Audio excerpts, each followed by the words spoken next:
got a severe sickness and now she is about to die. బిడ్డను ప్రసవించిన వెంటనే తల్లికి ఒక తీవ్రమైనటువంటి జబ్బు కలిగింది. ఇప్పుడు తను మరణ పడకలో ఉంది. Oh, that is not a baby boy, that's not a baby girl, it's a baby boy. ఆయన పుట్టింది ఒక అమ్మాయి కాదు, అబ్బాయి పుట్టాడు. Oh, but now mother is under sickness. మగ శిశువు పుట్టాడు, బానే ఉంది, కానీ తల్లి ఇప్పుడు చావు బ్రతుకులో ఉంది. Now mother is about to die. తల్లి చావు బ్రతుకులో ఉంది. She was sinking in death. తన మరణ పడకలో తల్లి పాడుతోంది. The mother called him, that newborn baby, a name Lazarus.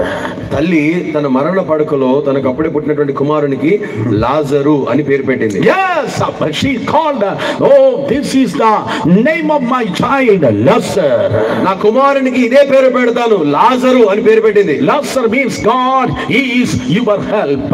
లాజరు అన్న మాటకు అర్థం ఏంటంటే యెహోవాయే నీ సహాయము. Oh, the Lord is your help. ప్రభువే నీ సహాయము. And the mother died. ఈ పేరు పెట్టి తల్లి చనిపోయింది. Months before the father died, నెలల క్రితము గర్భంలో ఉన్నప్పుడు తండ్రి చనిపోయాడు. now the mother also died. ఇప్పుడు పుట్టగానే తల్లి చనిపోయింది. 3 children, they totally become orphans. ముగ్గురు బిడ్డలు అనాథలైపోయారు. Nobody to take care of them. వారి బాగోగులు చూసుకునే వారు లేరు. The neighborhood and the village totally rejected them already. ఆ గ్రామస్తులందరేమో శాపగ్రస్తులు అని చెప్పి వారిని తిరస్కరిస్తున్నారు. Oh, that said that boy, that child is a cursed child, that's why the father died. అందరేమన్నారంటే ఈ శిశువు, ఈ అబ్బాయి శాపగ్రస్తుడు కనుకనే తండ్రి చనిపోయాడు. And they are being, those 3 children, they are being totally rejected by society. పరిస్థితులను బట్టి ముగ్గురు బిడ్డలను సమాజము వెలివేసినట్టుగా చేసింది. Carefully, జాగ్రత్తగా వినండి. nobody to help them. వారికి సహాయం చేయవారు లేరు. Nobody, no relatives are coming to help them. బంధువులు ఎవరు సహాయం చేయడానికి రావట్లా. But the mother said, God is your help. అని తల్లి ఏం చెప్పిందో తెలుసా? ప్రభువే మీకు తోడు. Tonight in the name of Jesus, ఈ రాత్రి యేసు నామములో, brother, God is your help. సహోదరుడా, యెహోవా ప్రభువే నీకు తోడు. Hey sister, God is your help. సహోదరి, ప్రభువే నీకు తోడు. Wave your hands and praise God. చేతులెత్తి అల్లాడిస్తూ ప్రభువుని స్తుతిద్దామా? Your help is coming on the way. నీకు సహాయము కలగబోతా ఉన్నది. Let me hear a good hallelujah. మంచి హల్లెలూయా చెప్తారా? Your help is coming on the way.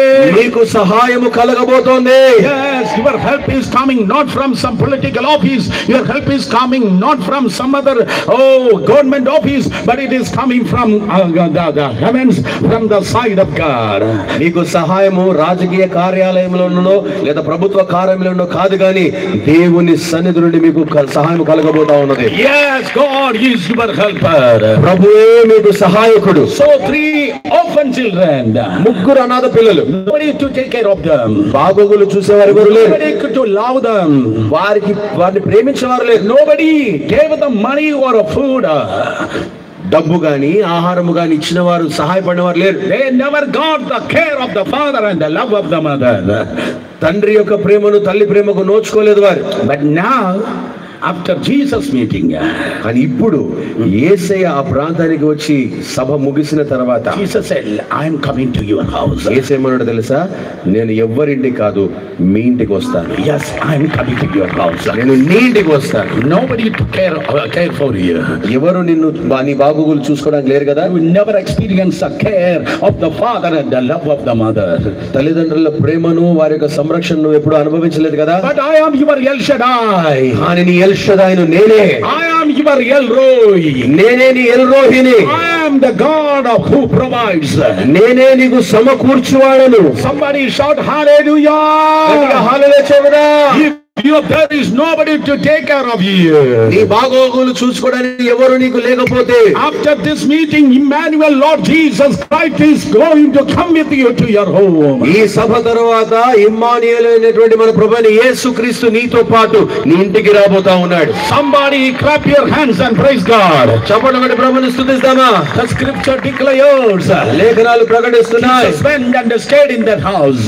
యేసే వెళ్ళి ఆ ఇంట్లో బస చేశాడు. Not one time, ఒక్కసారి కాదండి, 3.5 years. తన సేవా పరిచర్య ఒక 3.5 సంవత్సరాల కాలం అంతా కూడా 3.5 years of his public ministry, whenever he comes to the city of Jerusalem, oh, next time we should not come over here. వచ్చేసారి మనం ఇక్కడ ఉన్న But Jesus said, please adjust. అని యేసు తన శిష్యులతో ఏమన్నా తెలుసా? అదుకోండి, ఏమనుకోవద్దు.